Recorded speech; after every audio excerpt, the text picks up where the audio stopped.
नमस्कार, स्वागत है आपका। आपके साथ मैं हूं सपना दीपक मदेशिया। बुलेटिन का आगाज करेंगे। सहकारी बैंक गुजरात की 100वीं वर्षगांठ पर कार्यक्रम का आयोजन किया गया, जिसमें गृहमंत्री अमित शाह शामिल हुए और कार्यक्रम को संबोधित किया। કોઈની અંદર એક નાનકડી બનેલી સંસ્થા બેંકના રૂપે પ્રસ્થાપિત થઈ અને આજે 100 કરોડના નફા સાથે દેશની સૌથી મજબૂત ડિસ્ટ્રિક્ટ કોઓપરેટિવ બેંક તરીકે जीरो एनपीए 100 કરોડનો નફો અને 6,500 કરોડનું ધિરાણ ભાગ્યે જ કોઈકે કલ્પના કરી છે સ્થાપના વખતે કે આ નાનકડું બીજ આવડું મોટું વટવૃક્ષ બની અનેક લોકોના કલ્યાણની કલ્પના કરશે। ભાઈઓ બહેનો, આ 100 વર્ષ સુધી અનેક મંડળીઓ, લાખો ખેડૂતો, અનેક પશુપાલકો એમના જીવનની અંદર બેંકે અજવાળું પાથરવાનું કામ કર્યું। આજે તો અનેક પ્રકારની એગ્રીકલ્ચરની સહાયતા સરળતાથી ઉપલબ્ધ છે। જ્યારે આ બેંકની સ્થાપના થઈ ત્યારે ખેડૂત માટે કોઈ વ્યવસ્થા જ નથી। કેવળ ને કેવળ સાહુકારો જોડે જમીન ગીરો મૂકી વ્યાજવા પૈસા લેવા સિવાય કોઈ રસ્તો નહોતો અને એ વખતે સાહુકારોના બે દુકાળ જો આવી જાય અને સાહુકારોના પૈસા ના ધીરાય તો ખેડૂતમાંથી ખેત મજદૂર બની જતો હતો। એ વખતે મહાત્મા ગાંધીએ સરદાર પટેલને એક કામ ચીંધ્યું કે ગુજરાતની અંદર સહકારિતા ક્ષેત્રની શરૂઆત કરવી જોઈએ। અનેક સહકારી સંસ્થાઓ, ત્રિભુવનદાસ પટેલ, સરદાર પટેલ, કેટલાય સહકારી અગ્રણીઓએ ગુજરાતની અંદર સહકારિતાની કામ શરૂ કર્યું અને આજે હું વિશ્વાસ સાથે કહી શકું છું મિત્રો, આ 100-125 વર્ષનો ભારતનો સહકારિતાનો ઇતિહાસ 100 વર્ષમાં ખૂબ મોટું યોગદાન ભારતના સહકારી ક્ષેત્રે કર્યું છે, પણ આવનારા 100 વર્ષમાં આ યોગદાન અનેક ઘણું વધવાનું છે, એનો મને પૂરેપૂરો વિશ્વાસ છે। મિત્રો, દુનિયામાં અનેક પ્રકારના અર્થતંત્રના મોડેલ છે।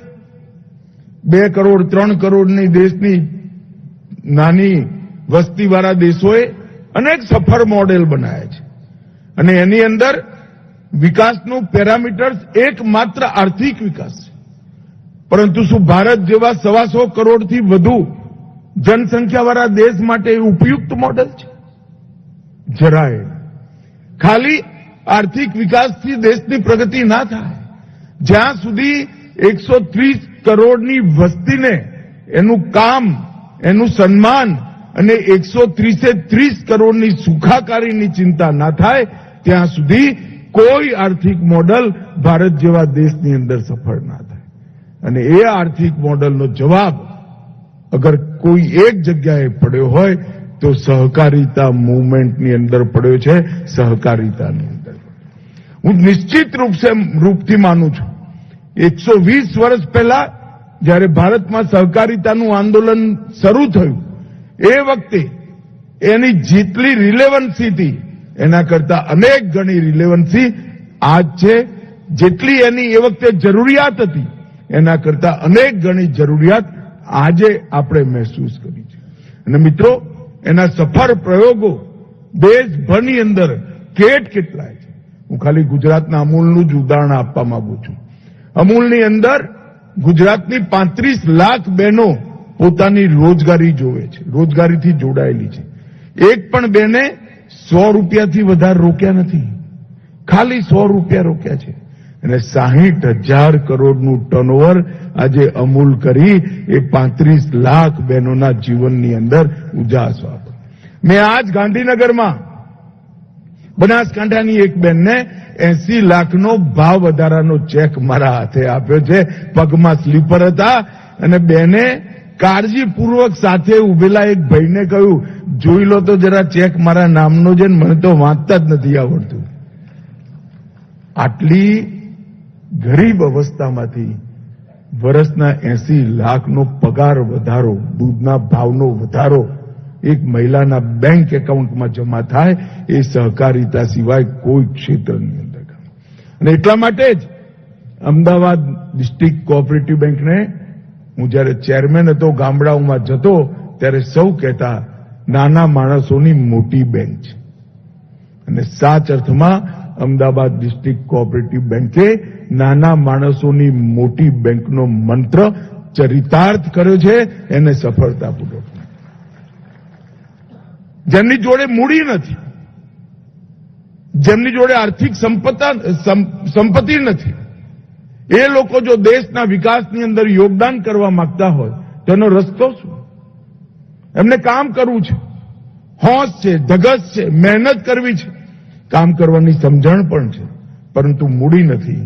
તેવા અનેક નાના નાના મૂડીવાળા લોકોને ભેગા કરી એક મોટી મૂડી બનાવી એમને કામ કરવાનું પ્લેટફોર્મ આપવું, ન કેવલ સમૃદ્ધ કરવા, સન્માનની સાથે જીવે એવી વ્યવસ્થા કરવી, એનું નામ જ સહકાર છે. અને મિત્રો, એટલા માટે 70 વર્ષથી આ દેશની અંદર એક માંગ હતી, 70 વર્ષથી, કે સહકારિતા મંત્રાલય રાષ્ટ્રીય સ્તર પર થવું. 70 વર્ષ સુધી આ દેશની આવડી મોટી કોઓપરેટિવ મુવમેન્ટ, એ કોઓપરેટિવ મુવમેન્ટને એક પ્રકારથી એક જોઈન્ટ સેક્રેટરી એગ્રીકલ્ચર ડિપાર્ટમેન્ટમાં સંભાળતા હતા.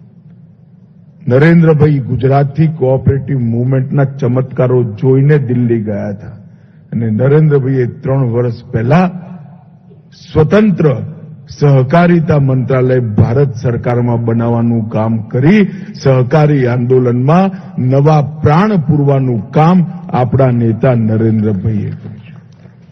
આજે એમના નેતૃત્વમાં 75 વર્ષની આઝાદી આપણે હમણાં જ મનાવી. ભારતનું અર્થતંત્ર દેશનું 5મા નંબરનું અર્થતંત્ર મળ્યું. ચંદ્રયાન ચંદ્રમાના દક્ષિણ ધ્રુવ પર ઉતારવાનું કામ આપણે કર્યું. હું નિશ્ચિત રૂપે માનું છું નરેન્દ્રભાઈ અનેક પ્રકારના મોટા મોટા નિર્ણય લીધા છે, જ્યાં 25-30 વર્ષ પછી આ નિર્ણયોની મીમાંસા થશે ત્યારે એમના મોટા નિર્ણયમાં સહકારિતા મંત્રાલયની સ્થાપનાનો નિર્ણય એક મોટા નિર્ણય તરીકે ગણાશે. આ 70 વર્ષની અંદર દેશનું સહકારી માળખું અસ્તવ્યસ્ત થઈ ગયું. અનઇવન ગ્રોથ સહકારી માળખાનો. અમુક રાજ્યોમાં સહકારી ચળવળ સમાપ્ત થઈ ગઈ, અમુક રાજ્યોમાં સારી ચાલી, અમુક રાજ્યોમાં સરકાર પર આશ્રિત બની ગઈ. એનો સિમેટ્રિક વિકાસ, સમ વિકાસ અગર કરવો હોય તો એ સહકારિતા મંત્રાલય નીતિ વિષયક નિર્ણયો જ્યાં સુધી ભારત સરકાર ના કરે એ ના થઈ શકે. અને સહકારિતા મંત્રાલયની સ્થાપનાથી નીતિ વિષયક નિર્ણયોની શરૂઆત થઈ છે.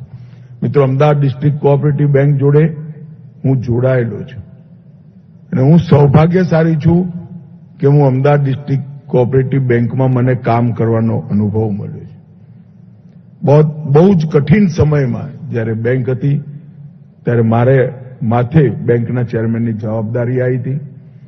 આખા બોર્ડ ઓફ ડિરેક્ટરે ખૂબ સુંદર રીતે સહયોગ આપી મારી પાછળ પીઠબળ પૂરું પાડ્યું અને બેંક એક જ વર્ષમાં નફો કરતી થઈ અને આજ ભારતમાં સૌથી વધુ નફો કરતી ડિસ્ટ્રિક્ટ કોઓપરેટિવ બેંક.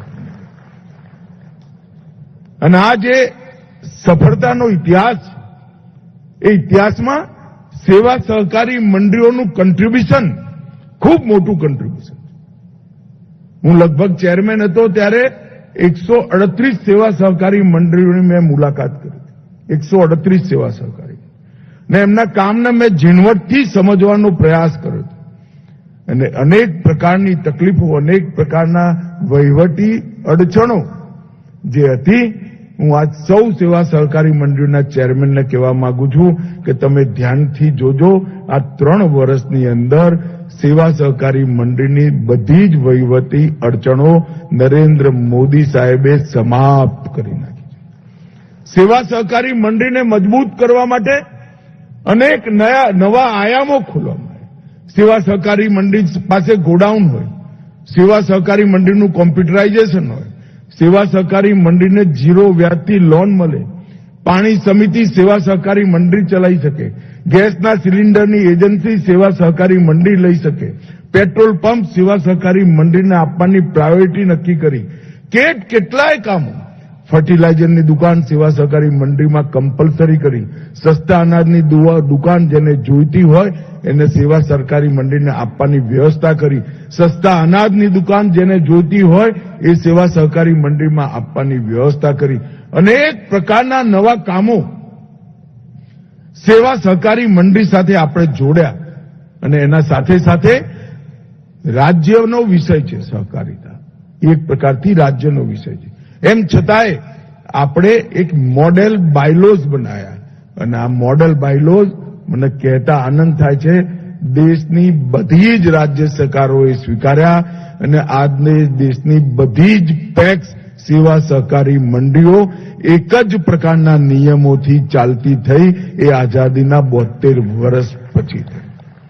એક જ એકાઉન્ટિંગ સિસ્ટમથી ચાલતી થઈ અને બધી જ સેવા સહકારી મંડળીઓ આ 2.5 વર્ષના ગાળામાં કોમ્પ્યુટરાઇઝ કરવાનું કામ આપણે કર્યું, જેનાથી આવનારા દિવસોની અંદર સેવા સહકારી મંડળી એક વાઇબ્રન્ટ યુનિટ ગામ લેવલનું બનશે.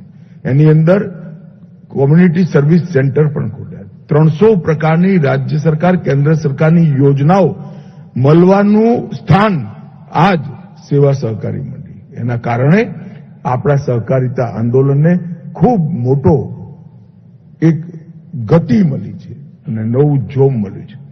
મિત્રો, અજયભાઈએ ઉલ્લેખ કર્યો એનો હું ખાસ ઉલ્લેખ કરવા માંગુ છું. સહકાર બધી સહકારી સંસ્થાઓ વચ્ચે સમય જતા જતા સહકારી સંસ્થાઓના બેંક એકાઉન્ટ પણ સહકારી બેંકોમાં નહોતા. આપણે બનાસકાંઠા અને પંચમહાલ જિલ્લાને મોડેલ તરીકે લીધો અને હવે ગુજરાત રાજ્યને મોડેલ તરીકે લીધું છે. 6,000 કરોડ રૂપિયાની ડિપોઝિટ અને 24 લાખ બેંક એકાઉન્ટ અને 80 લાખ ક્રેડિટ કાર્ડ આ 6 મહિનાની અંદર ઇસ્યુ કરવાનું કામ આપણા સહકારી આંદોલને કર્યું છે. અને આજ ગુજરાતની સહકારી બેંકો સરપ્લસ છે. અજયભાઈને ચિંતા છે, પહેલા लोन लावानी चिंता थी, હવે लोन। तो आप सुन रहे थे गृह मंत्री अमित शाह को। अब चलिए आगे बढ़ते और अगले खबर की रुख करते हैं। गृह मंत्री अमित शाह ने गुजरात में हीरामणी आरोग्य धाम डे केयर हॉस्पिटल का उद्घाटन किया है। एंगल सेट कर बेचे तू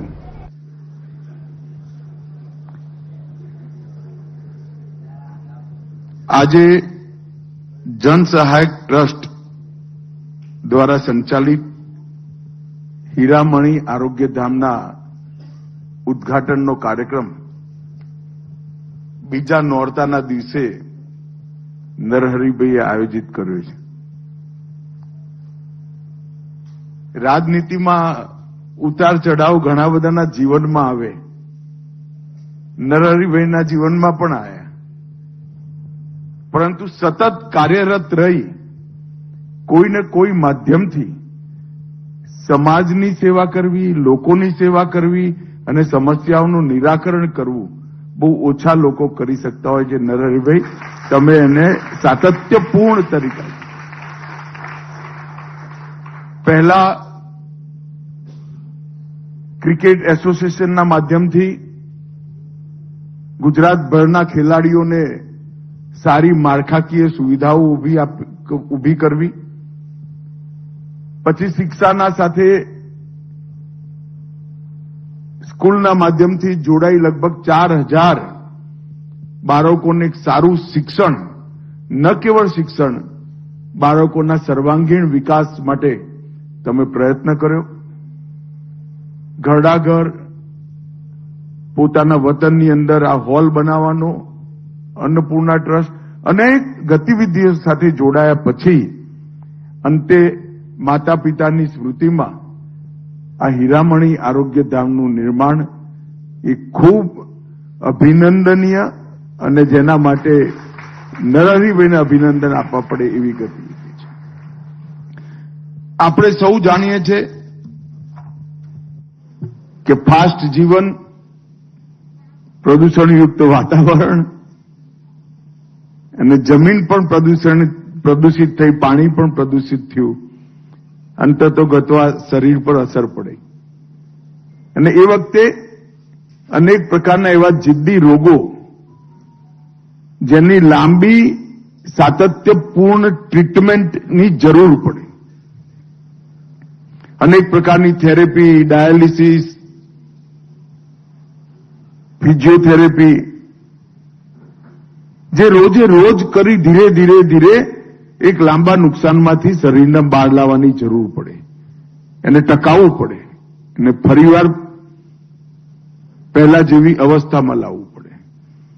અને આ બધી ટ્રીટમેન્ટ અત્યંત મોંઘી, ગરીબો માટે, મધ્યમ વર્ગના લોકો માટે અને ગ્રામીણ ક્ષેત્ર માટે અલભ્ય અને ઉપલબ્ધતા પણ ઓછી. આ બધી વસ્તુઓનું ધ્યાન રાખી નરહરિભાઈએ હીરામણી આરોગ્ય ધામ અહીંયા બનાવ્યું અને આજે એનું ઉદ્ઘાટન થયું. વરુણે વર્ણન કર્યું ત્યાં સુધી દોડધામમાં હું ખરેખર કશું વાંચી નતો શક્યો. એ વખતે ખબર પડી કે કેટલી કમ્પ્લીટ ચિંતા સાથે, એક સંપૂર્ણ ચિંતાના ભાવથી દરેક પ્રકારની લાંબા ગાળાની ટ્રીટમેન્ટ અને થેરેપીને આવરી લઈ આ હીરામણી આરોગ્ય ધામની બનાવવાનો વિચાર નરહરિભાઈએ કર્યો છે. નરહરિભાઈ, ખરેખર તમને અને તમારા પરિવારજનોને અને ટ્રસ્ટીઓને ખૂબ ખૂબ અભિનંદન અને શુભેચ્છાઓ. મિત્રો, લગભગ આઝાદીના 70 વર્ષ સુધી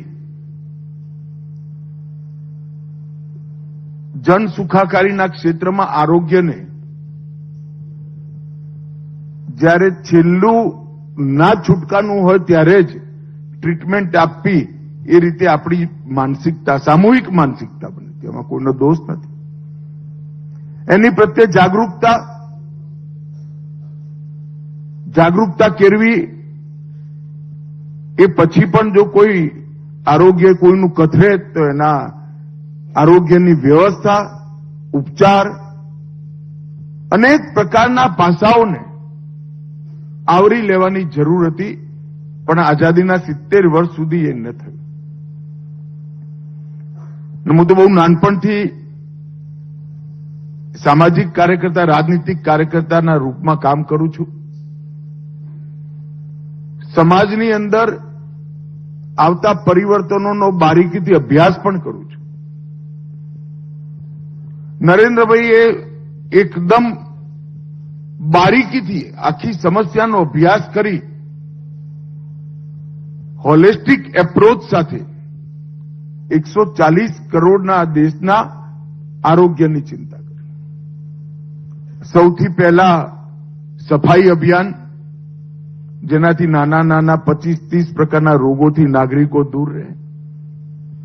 પછી દરેક ઘરમાં શુદ્ધ પીવાનું પાણી, જેનાથી પાણીજન્ય રોગોની માત્રા ઘટી જાય. એ પછી દરેક ઘરમાં શૌચાલય, જેનાથી ગંદકી ના ફેલાય, અનેક પ્રકારના રોગો ના ફેલાય. એ પછી યોગ અને યોગ દિનની શરૂઆત સાથે જ નિયમિત વ્યાયામ અને યોગને એમને લગભગ સમગ્ર વિશ્વની અંદર પોપ્યુલર કર્યું, લોકપ્રિય કર્યું અને યોગ પ્રત્યેની, વ્યાયામ પ્રત્યેની જાગૃતતા વધારી અને એનાથી પણ રોગોને રોકવાની શરૂઆત કરી. એ પછી પ્રધાનમંત્રી આયુષ્યમાન ભારત કાર્ડ, 60 કરોડ લોકોને 5 લાખ સુધીની બધી જ વ્યવસ્થાઓ અને એમને આર્થિક બોજમાંથી મુક્ત કરવાનું કામ કર્યું. 5 લાખ સુધીનો ઇલાજ થાય, પણ ઇન્ફ્રાસ્ટ્રક્ચર ના હોય તો શું થાય? ઇન્ફ્રાસ્ટ્રક્ચર બનાવવા માટે મેડિકલ કોલેજોનું જારું કર્યું. એક મેડિકલ કોલેજ બનાવે એટલે 14 વિભાગની ફ્રી મેડિકલની હોસ્પિટલ ઓટોમેટિક બની જાય. એટલે ખાલી સીટો નથી વધારી, દેશમાં એટલી સંપૂર્ણ medical hospital free of cost બનાવવાનું કામ ઓટોમેટિકલી થઈ ગયું. અને હવે લક્ષ્ય રાખ્યું છે કે આવનારા 10 વર્ષમાં બીજી 75,000 મેડિકલ સીટો વધારવાનું. એની સાથે સાથે પીએચસી, સીએચસી નું અપગ્રેડેશન. આ બધું થયા પછી દવાઓ મોંઘી હોય તો શું થાય? એટલા માટે જેનરિક દવાઓની દુકાનોનું એક જારું ગૂંથ્યું. લગભગ 10% થી 30%માં દરેકે દરેક ગંભીર પ્રકારના રોગોની દવા સસ્તામાં મળી જાય એ પ્રકારની વ્યવસ્થા કરી. અને અંતે ફિઝિકલ ફિટનેસ માટે રમતગમતની વ્યવસ્થા અને રમતગમત માટે યુવાનોને જોડવાની વ્યવસ્થા. આ સમગ્ર ચક્ર અને 37 યોજનાઓ જયારે જાહેર થઈ ત્યારે બધાને લાગ્યું કે આ એક યોજનાઓ છે. જ્યારે 37 યોજનાઓનું ચક્ર પૂરું થયું ત્યારે ખબર પડી કે 140 કરોડ નાગરિકોના આરોગ્યની સંપૂર્ણ વ્યવસ્થા આ 37 યોજનાઓથી થઈ છે. એક રાજનેતા સંવેદનશીલતાની સાથે, દૂરદર્શિતાની સાથે સમાજ જીવનના પોતાના અનુભવનો યોજનાઓ બનાવી સમાજના દુઃખના નિવારણમાં કઈ રીતે ઉપયોગ કરી શકે એનું આ આદર્શ ઉદાહરણ છે. આવું અનેક ક્ષેત્રોમાં થયું છે અને કેટલીય ચીજો છે. હું અત્યારે ગણાવવા જઉં તો 2 કલાક લાગે. ના મારી જોડે ટાઈમ છે ના તમારી જોડે ટાઈમ છે. દરેક ઘરમાં ગેસનું સિલિન્ડર આપ્યું, બધાને લાગ્યું કે ભાઈ સુવિધા આપી, પરંતુ ધુમાડાવાળા ચૂલાથી બહેનોના ફેફસા 50 વર્ષની ઉંમર થતા થતા ખતમ થઈ જતા હતા. આંખની જ્યોતિ, એમની દ્રષ્ટિ જતી રહેતી. આવી અનેક ચીજોને લોકોના આરોગ્ય સાથે જોડવાનું કામ કર્યું અને એની સાથે સાથે માળખાકીય સુવિધાઓ પણ ઊભી કરી. આજે ઇન્ડોર પેશન્ટ તરીકે અનેક પ્રકારની સુવિધાઓ દેશની અંદર ઉપલબ્ધ છે, પણ રોજ લેવાની ટ્રીટમેન્ટ, જેમ ભૂપેન્દ્રભાઈએ કહ્યું કે કિડનીનો રોગ હોય ને ડાયાલિસિસ લેવું પડે, નિયમિત લેવું પડે, એની દિવસોના અંતર પણ ઘટતા જાય જ્યાં સુધી કિડની ટ્રાન્સપ્લાન્ટ ના થાય ત્યાં સુધી. અને એની સુવિધા નજીકમાં નજીક હોય, સસ્તામાં સસ્તી હોય તો ગરીબથી ગરીબ વ્યક્તિને એનો ફાયદો મળી શકે. ફિઝિયોથેરેપી, અનેક પ્રકારના અનુસંધાનો સમગ્ર વિશ્વની અંદર થયા. શરીરના લગભગ 140 સ્નાયુઓ માટે ફિઝિયોથેરેપીની વ્યવસ્થાઓ ઊભી થઈ, એના સાધનો બન્યા, પરંતુ એની ઉપલબ્ધતા હજી આપણા દેશમાં પાંગરી હતી. હું અત્યારે એક સેન્ટર જોઈને આવ્યો, થોડું અલપ જલપમાં જોયું, કોઈક દિવસ શાંતિથી આવીશ. પરંતુ નરહરીભાઈએ અલભ્ય હોય એવા ફિઝિયોથેરેપીના સાધનો અને બધી થેરેપીના સાધનો બહુ જ સસ્તા દરે લોકોને ઉપલબ્ધ થાય એવી વ્યવસ્થા કરી છે. આજે ખરેખર મને આનંદ છે. મેં હા તો પાડી હતી નરહરીભાઈના દબાણમાં આવવાની, પણ નરહરીભાઈ સારું કર્યું, આ શુભ કાર્યમાં તમે મને જોડ્યો અને મારું પણ એની અંદર એક પ્રકારથી જાણકારી વધી અને જોડાવાનું પણ થયું.